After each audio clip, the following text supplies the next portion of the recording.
हरे कृष्ण। बहुत बहुत धन्यवाद आपण मानक जो मैंने आज भागवतम क्लास रे अंशग्रहण कर जोड़ी इस्कन स्वर तरफ एवं आमे भी निजक भाग्यवान मन करुछु। आपण मानकर सेवा भागवत सेवा आमको किछि मिली हरि कथा कहवाई किसी सेवा आमको प्रदान कर प्रभु जीव माताजी माने। तो इस्कन स्वर तरफ सेवारत थिबा समस्त वरिष्ठ वैष्णव माताजी प्रभुजी मानक पाखरे आम कृतज्ञ।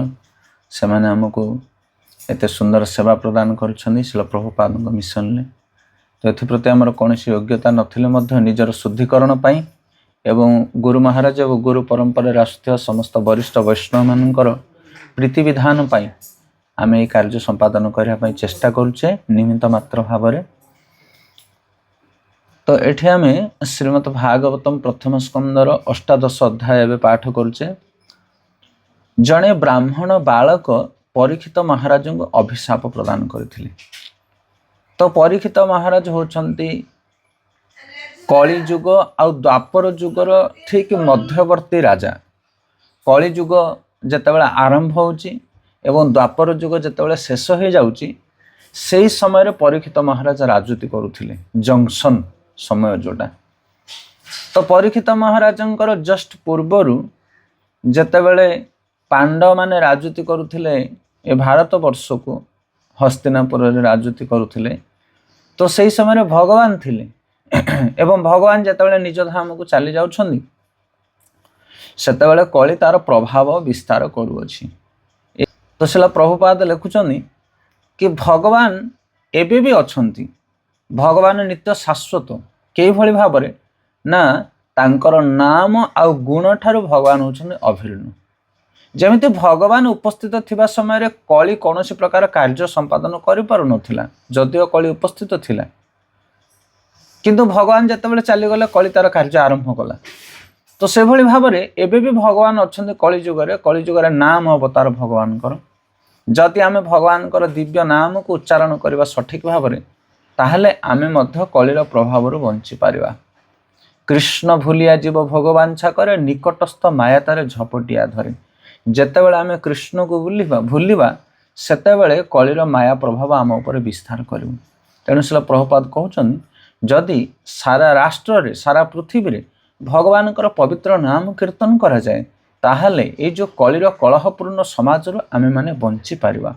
दुर्गुण दुराचार दुकर्म रु आमे माने उद्धार पाई पारिबा। ये होचे एकमात्र उपाय। तेणु राष्ट्र जो माने मुख्य व्यक्ति गाँव जो माने मुख्य व्यक्ति घर जो माने मुख्य व्यक्ति से माने ए मार्ग को वर्ण करवा दरकार। निज जीवन रे हरिनाम आचरण करवा दरकार एवं अन्य मान को हरिनाम ग्रहण करने प्रोत्साहित करवा दरकार।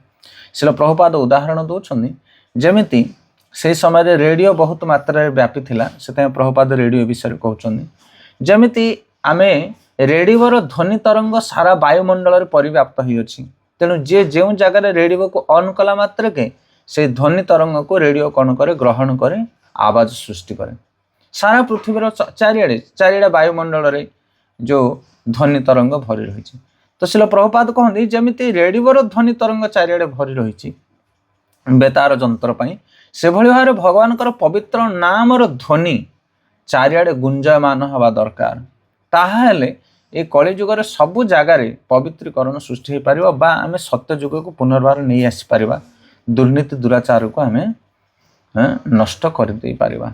कौन सी वस्तु कौन सी व्यक्ति कौन सी परिवेश खराब नुहे जदि आमे कृष्ण भावना रे ताकू वर्ण करि पारिबा ग्रहण करि पारिबा व्यवस्था करि पारिबा ताहले सब जिनिस ठीक अछि। तो एई भली भाबरे भगवानकर उपस्थिति रे ही कली को आमे विताड़ित करि पारिबा। आ भगवानकर उपस्थिति होछि कली जुगरे नाम संकीर्तन। कली जुगे नाम रूपे कृष्ण अवतार। तेणु जो माने प्रकृत रे कलिर कलमुषरु कलिर प्रभाव उद्धार होगा पाई चाहछन्ति से माने गंभीरता पूर्वक भगवानकर नाम जप करबा दरकार। गतकाली गोटे छोट वीडियो मु देखुथिले परम पूज्य हलधर स्वामी महाराज कहूथिले कि जदि 2 घंटा भगवानकर नाम जप करिवार पेशेंस धरि आम पाखरे नाही ताहले आमे कोन पय कंठीमाला पकेकी तिलक धरिकी बुलुचे कि वैष्णव आमे हैं गोटे 2 घंटा भगवानकर नाम जप करिवार आम पाखरे पेशेंस नाही धैर्य नाही। आ मुख्यतः महाराज कहते मोबाइल आ कथबार्ता विषय जदि तुम जप आरंभ करुच 2 घंटा दयाकोरी मोबाइल ठारू दूर रुह आ जदि जप करुच 2 घंटा से समय अन्य सहित कथबार्ता हाँ चेष्टा करनी सिंसियरली गंभीरता पूर्वक भगवान नाम को जप करने चेष्टा कर एतिकी धरी आम पाखे ना आम कि कृष्ण भजन करवा कौन कृष्ण को आम प्राप्त हवा तेणु हरिनामटा को बड़ गंभीरता पूर्वक आम ग्रहण करवा दरकार ताहले आमर शुद्धिकरण हम से बहुत ढिलापन अच्छी से सठिक कार्य कर हरे कृष्ण।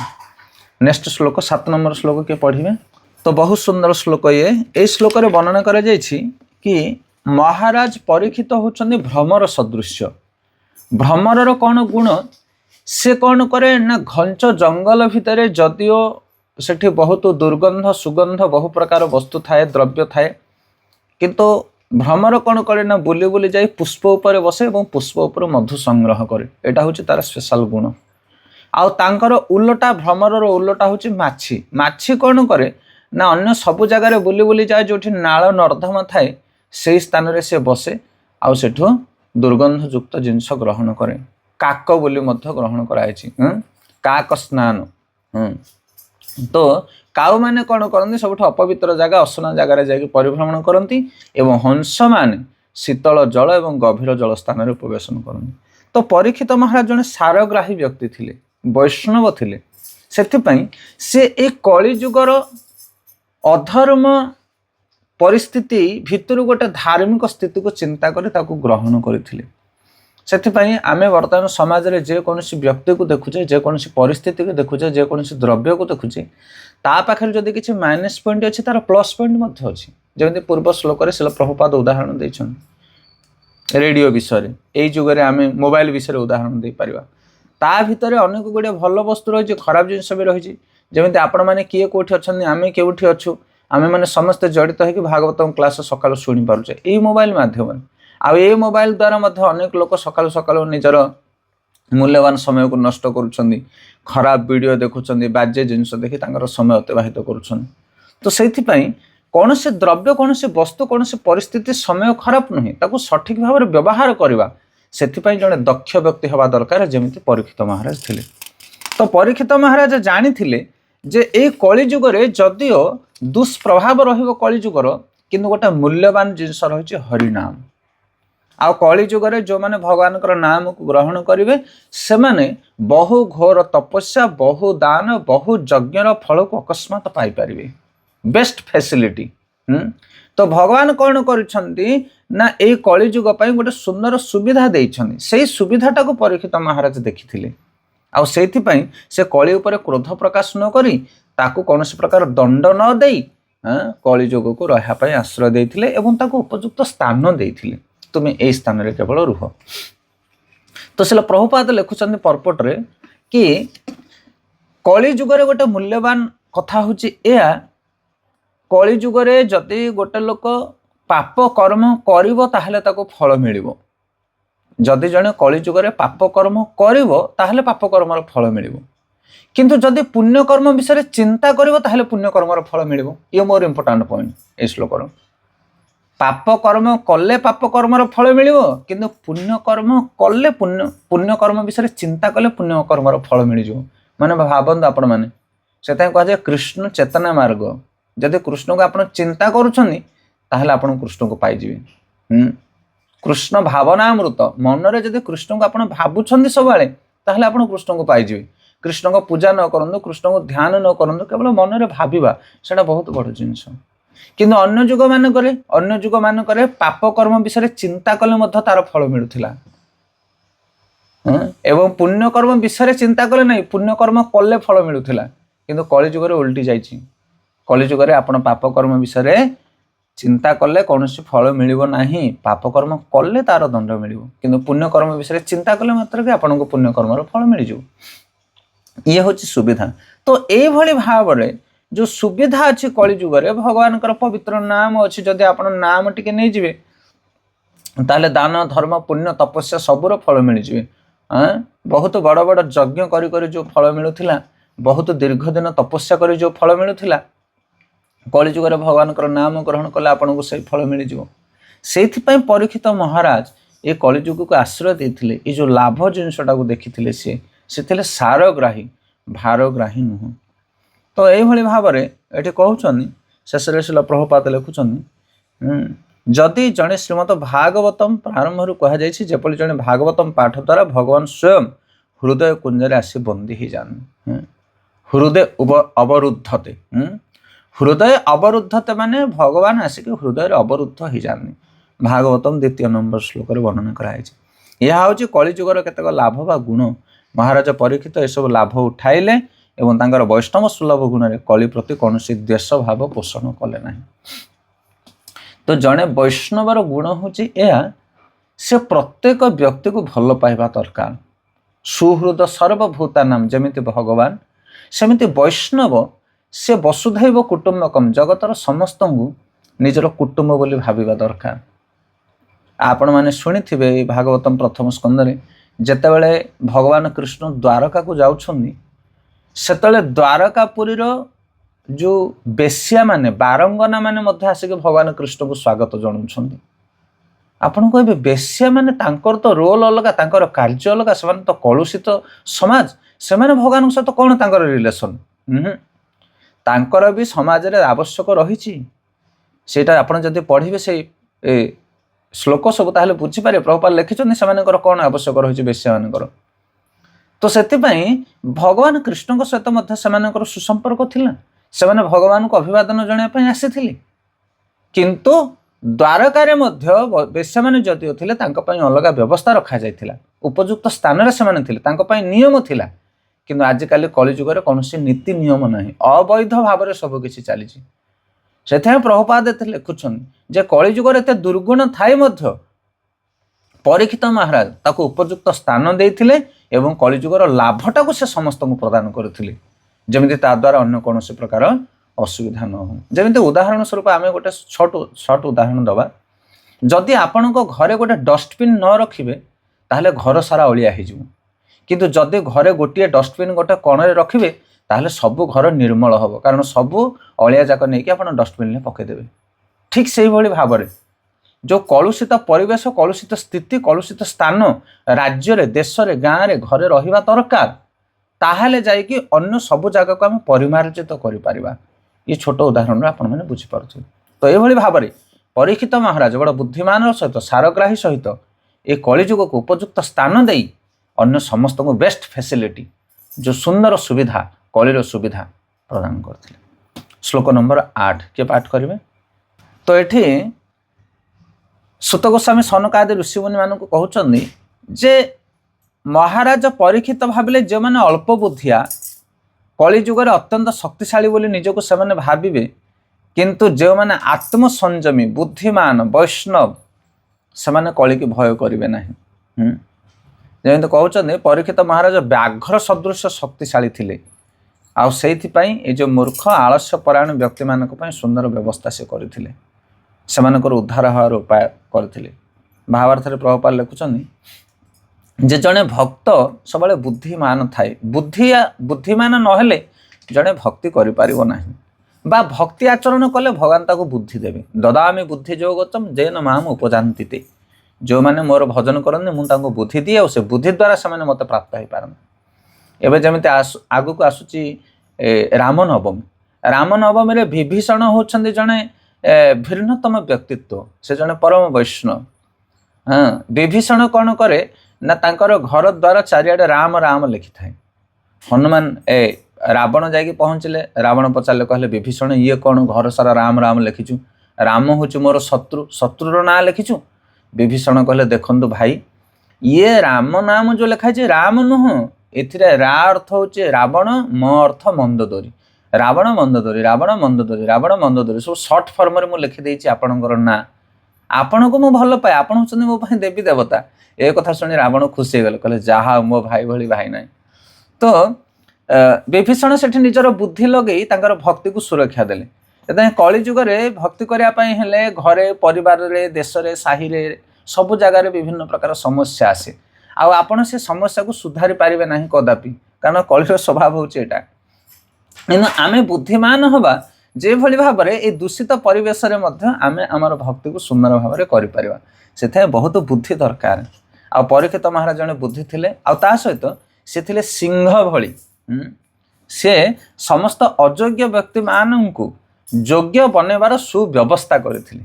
ଗତକାଲି ଆମର ଶିକ୍ଷାଗୁରୁ ଭଗବାନ ପଣ୍ଡିତ ପ୍ରଭୁ ସେ ଗୋଟେ ବଢ଼ିଆ କଥା କହୁଥିଲେ, କହିଲେ ବେଳେବେଳେ ଭକ୍ତମାନଙ୍କୁ ସାଧାରଣ ଲୋକମାନେ ନିନ୍ଦା କରନ୍ତି, କହନ୍ତି ଆରେ କି ଭକ୍ତ ତମେ ହେଇଛ, ତମର ଇନ୍ଦ୍ରିୟ ସଂଯମ ଗୁଣ ନାହିଁ, ତମେ କଜିଆ କରୁଛ, କଳି କରୁଛ, ଏମିତି ସେମିତି ବେଳେବେଳେ ଭକ୍ତମାନଙ୍କର କିଛି ଖରାପ ଗୁଣକୁ ଦେଖିକି ଅନ୍ୟ ଲୋକମାନେ ନିନ୍ଦା କରନ୍ତି। ନୋ ଡାଉଟ୍ ଜଣେ ଭଗବାନଙ୍କର ନାମ ଧରିଲା ମାତ୍ରକେ ସେ ଏମିତି ଶୁଦ୍ଧ ହେଇଯିବନି ଗୋଟେ ଦିନରେ, ସମୟ ତ ଲାଗିବ ନିଶ୍ଚିତ।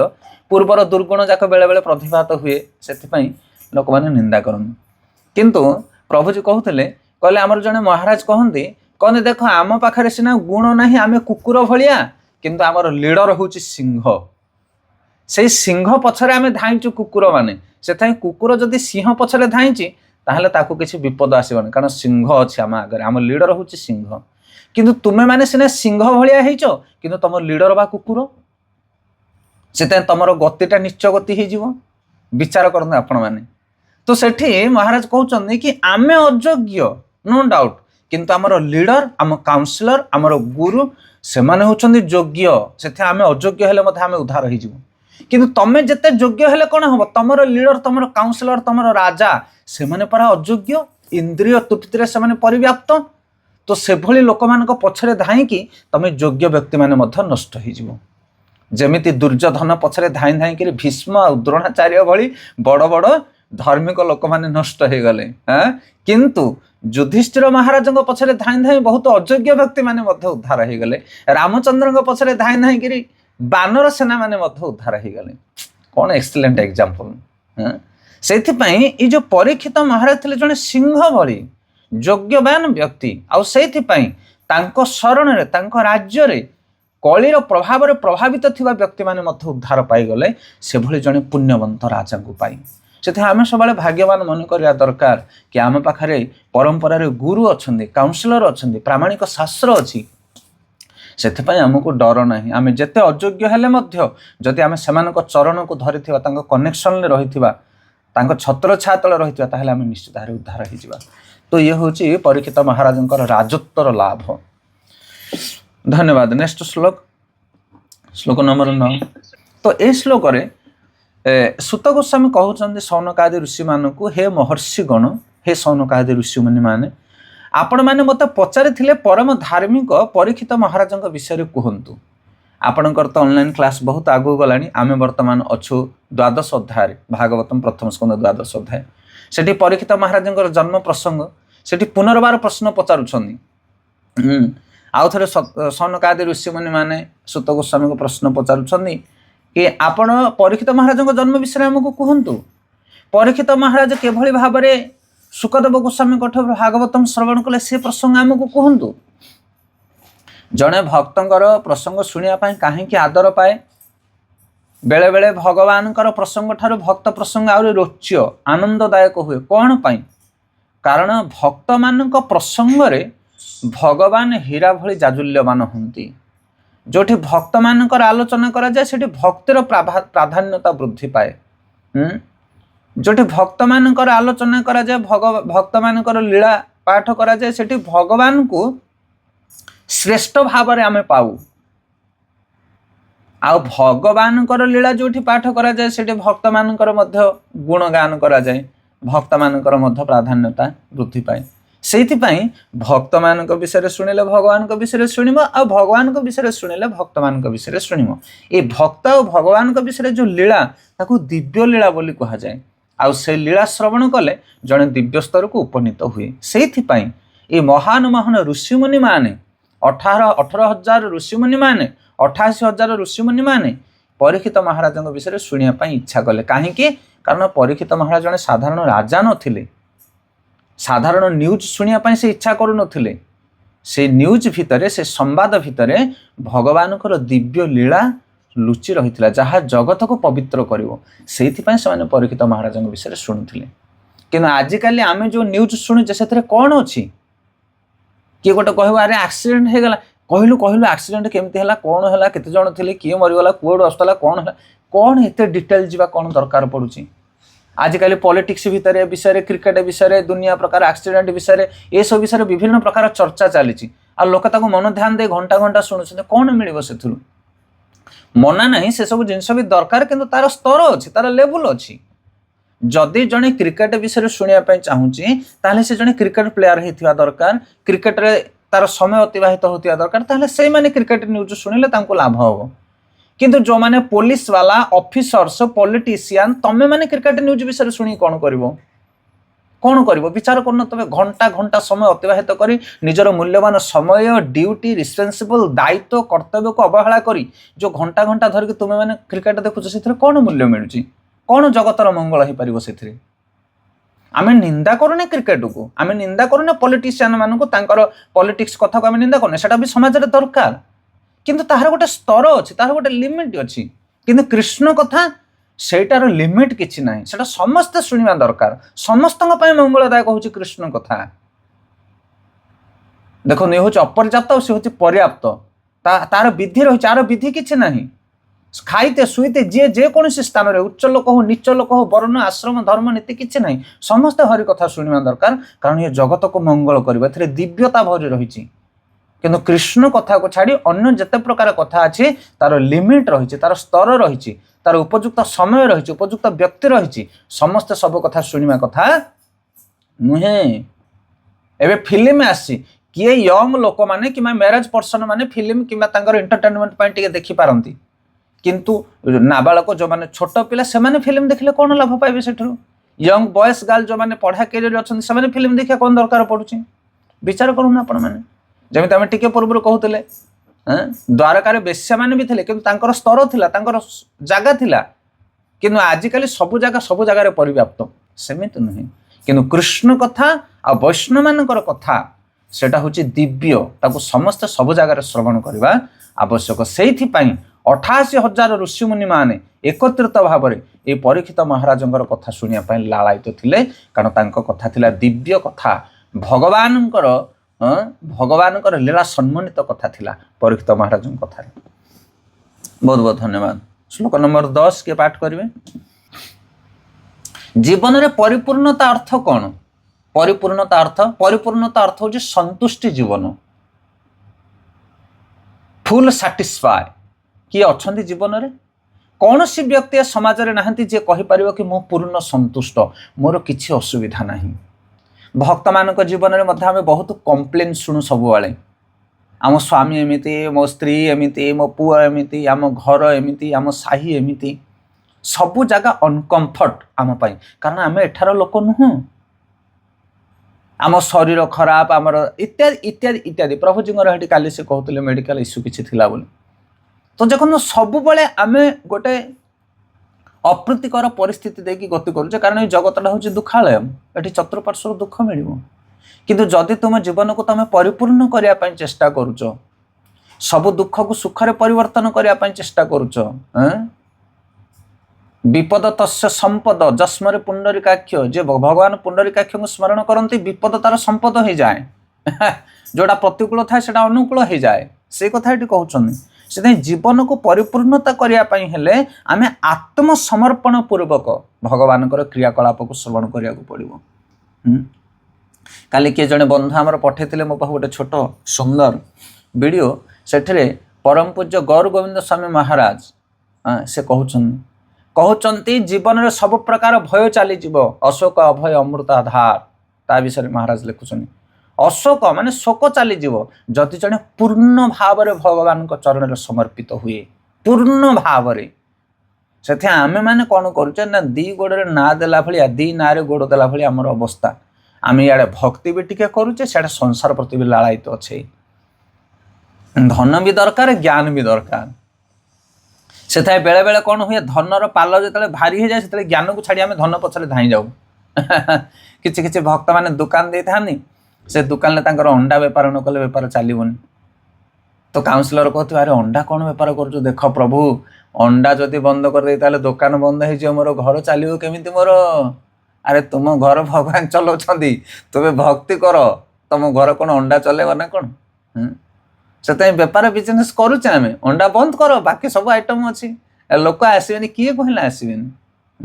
କିଏ ଜଣେ ଭକ୍ତ ଜଳଖିଆ ଦୋକାନ ଦେଇଛି, ତାକୁ କହୁଛନ୍ତି ଆରେ ବିନା ପିଆଜ ରସୁଣ କର, कौन पाई पियाज रसुण जाक पकई घांटिके लोक दूसरे ना प्रभु बिना पियाज रसुण चलनी लोक स्वाद खोजुंट अरे तुम करी तो थे देख से ट्राए कर चेष्टा कर भगवान ऊपर आश्रित रुह भगवान जी देवे से तुम प्रसन्न हो पूर्ण शरणागति सेटा जिते आम जीवन में ग्रहण करा से परिपूर्णता लाभ करवा जेतिकी परसेंट तुम भगवान ऊपर आश्रित रही परसेंट तुम जीवन में तुम सुखी आनंद अनुभव करू जेतिकी परसेंट भौतिक वस्तु पर आसक्ति थी सेतिकी परसेंट तुमको दुख मिल जीवनटा अपूर्णता ही परिपूर्ण हासिल कर आम जीवन में जदि दुख अच्छी कष्ट अच्छी समस्या अच्छी असुविधा अच्छी तार कारण हूँ आम कृष्ण के ऊपर पूर्ण आश्रित नुह निश्चित भाव 100% जो जगार आपण अनकम्फर्ट फील कर जगार ही आप दृष्टि दिंतु से कृष्ण को भूली जाऊे से जगार आप शास्त्र नियम को प्रत्याख्यान करुवे से जगह अनकम्फर्ट होती गंभीर भाव में विचार करेंगे जो जगह आपको असुविधा होती आप कहे मो काउनसिलर भल ना मो घरे मो स्त्री भल ना आम घरे ये भल ना सी भल ना से जगार तुम्हें भगवान नियम को प्रत्याख्यान करुच बोधे गंभीरता पूर्वक देख से जगह कौन तुम असुविधा अच्छी से तुमको से जगह पीड़ा दूची किसी तो एपट सेपट अच्छी गंभीर भाव में से जगह को विचार कर से कहुए काउनसिलर मान सहित कनसल्ट कर सब भक्ति कर तुम जीवन में जो समस्या आसूची गुह कथा मान जा प्रतिपादित कर स्पेशल पॉइंट बीमारी सब निजर बीमार गंभीर कथाटा को डॉक्टर आगे प्रकाश करने दरकार यही जगार मोर वीक अच्छी मो मुंडा बथाऊँ जोरसोर ना से पाद मेडिसिन दब तुम मुंड बथा भल हेनी से आम जीवन में जो जगार समस्या अच्छी से जगार ही सल्यूशन अच्छी अन्य जगार नहीं से आम जो कृष्ण नियम को कृष्ण भक्ति को कृष्ण आदेश को प्रत्याख्यान करूँ से जगार आमको अनकम्फर्ट फील हुए जीवन में परिपूर्णता आसेनी तो ये शिल प्रभुपाद पर्पट लिखुं जे भगवान दिव्य गुण कर्म नाम नियम अनुसार ग्रहण कले व्यक्ति नित्य जीवन प्रति आभिमुख्य हुए नित्य जीवन जो शाश्वत जीवन आनंद जीवन प्रति से आकर्षित हुए से श्रवण मोर इम्पोर्टाट भक्तर प्रथम पाँच हूँ श्रवण जी तुम शुणव से प्रति तुम लालसा वृद्धि पाइब आउे लीलार रहस्य को उद्घाटन करवा तत्व को जाना श्रवण द्वारा कौन हम ना से तत्व को भल भाव में जान फंडामेंटल क्लियर जड़े कृष्ण भक्त मध्य तुलसी जल दौची वैष्णव जड़े आउ जड़े अवैष्णव मध्य बाहर लोक सी भी तुलसी जल दौची किंतु तुलसी दल दान करिवार जो मोटिव जो उद्देश्य यार अलग तार अलग ताकू जदि जाके पचारे माउसी तुलसी कौन पाई जल दौचु बोले सी लंबा लिस्ट गोटे पठेब कह मो शाशु दौला ता शाशु दौला नारी मात्र के दबा दरकार शंखा सिंदूर लंबा लास्टिंग दब इत्यादि इत्यादि इत्यादि बहु कथा सी कह कि जो वैष्णव माताजी जाए पचारे माताजी तुलसी कौन पाई जल दौच तुलसी कृष्ण उपायसी तुलसी के सेवा कले आम कृष्णकर भक्ति पाइबा सिंपल कथा फंडामेंटल क्लियर से आम श्रवण कले कौन हम नियम अनुजाई श्रवण करने द्वारा आमर लीला तथा रहस्य को उद्घाटन करवा तत्व जाना ये बहुत इंपोर्टाट पॉइंट प्रभुपाद जो गोटे गोटे सेंटेंस लिखिं बुझापी बहुत समय लगे बहुत स्थिर चित्त बुझा पड़ो भागवतम जो मैंने श्रवण कर दयापूर्वक जी समय बस स्थिर चित्त बसतु खाता पेन नहीं कि माँ मैंने बसुँच बहुत भाग्यर कथा ये नहले प्रभुपाद एत मूल्यवान जिन लिखिं आम स्किप करके पलै जाऊे गोटे गोटे श्लोक को घंटा घंटा धरी अनुध्यान कले भर आहरी रस निर्गत हम कृष्ण सम भागवत विभु सर्वाश्रय प्रति श्लोके प्रति अर्थे नाना अर्थ हो एटी कहते जे जदि आम नियमित भाव में सठिक भाव में श्रवण करवा ताहले लीलार तथ्य और रहस्य उद्घाटन करवा जो भगवान जो लीला कर तार रहस्य कौन तार तत्व कौन शिक्षा कौन आजिकल आम बाहर प्रवचक मानू देखुचे से खाली गान भजन कर लीला को गाई जीवे किंतु ता भीतर जो तत्व ता भीतर शिक्षा को से उद्घाटन करते नहीं किंतु इस्कन वैष्णव आचार्य मानू देखिए जो मैंने प्रकृत में वैष्णव फिलोसफर से बसिले गोटे गोटे लीला को मजे मजे ता भीतर रस को निर्गत करके कहे प्राक्टिकल लाइफ रे आम केमिति जिनस को ग्रहण करवा सेटा कहीं